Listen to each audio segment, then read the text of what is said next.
Од денеска во основните училишта започнаа уписите на нови првооделенци за учебната 2019-2020 година. Родителите во потребните документи за упис на дете во државно основно училиште задолжително е потребно да достават и календар за имунизација на детето.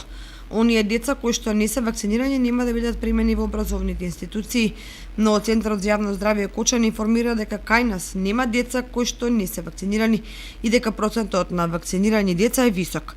Инаку на територијата на општина Кочани се евидентирани вкупно 428 деца кои што треба да бидат запишани во правооделение, од кои 358 се родени во Кочани и останатите во населените места.